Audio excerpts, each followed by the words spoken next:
Thanks for tuning in to my 3-day trip to Jamaica. This is the road that leads from the airport into the city in my rental car as I sit on the right-hand side and drive on the left-hand side of the road, similar to the UK. If you're not an experienced driver, you may want to skip driving in Jamaica. The roads are very bad at certain parts, especially in the smaller villages. Tons of potholes, and the drivers were pretty crazy. You also have a lot of motorcyclists and dirt bikers that weave in and out of traffic.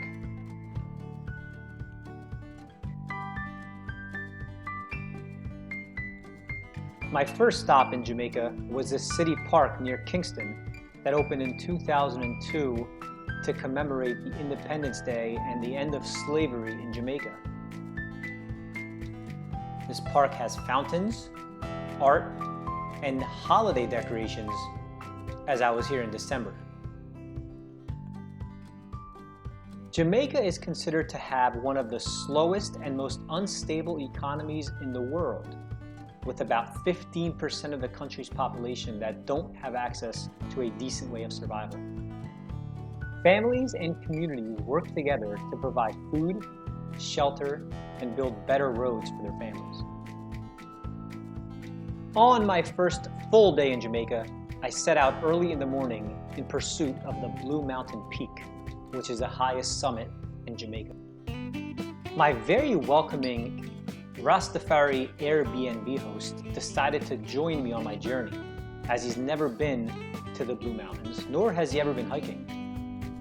His name is Rohan, and he's dedicated to making sure all of his guests have an authentic Jamaica experience during their stay on his farm. I'll share his link below. The road to the trailhead of the Blue Mountain Peak is a long, winding, uphill, bumpy ride, and it's not recommended with a vehicle that's not 4x4, which is what we decided to do with my Suzuki two-wheel drive rental.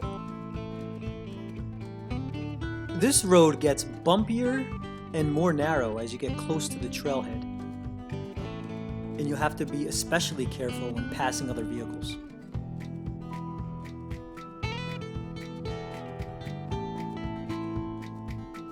But you're rewarded with beautiful vistas and blue mountains along the way.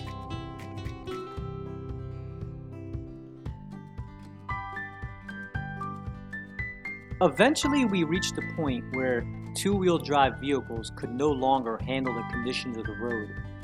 So we hired a few local dirt bikers to take us up to the trailhead. This was about a half-hour ride, and it was one of the coolest experiences of my life.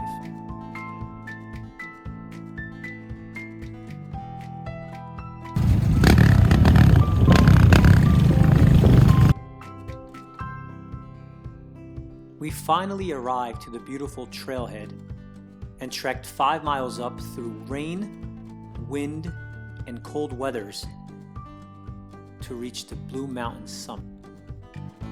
There was plenty of beauty along the way up, but unfortunately our view from the summit was limited due to heavy fog.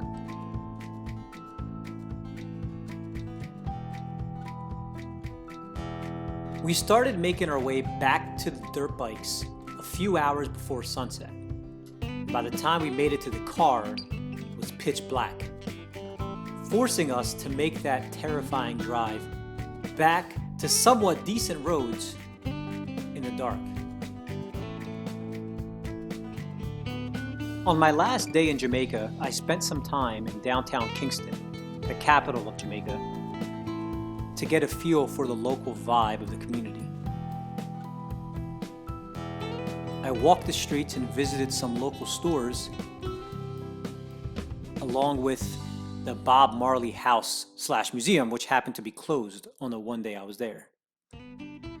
So make sure to check the hours online before visiting. So I visited the National Gallery of Jamaica, which is the largest and oldest public art museum in the English-speaking Caribbean. It displays Jamaican art and exhibitions and educates us on the influences of reggae music and the Rastafari culture.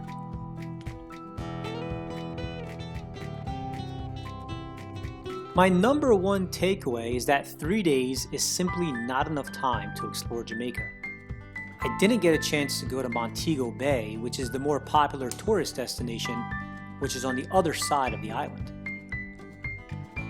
But thanks to a very gracious Airbnb host, I was able to maximize my local experience during my 3-day stay in Jamaica. And if you'd like to hear about an absolutely terrifying experience I had on my last night in Jamaica, send me a DM on Instagram and I'd be happy to share that with you.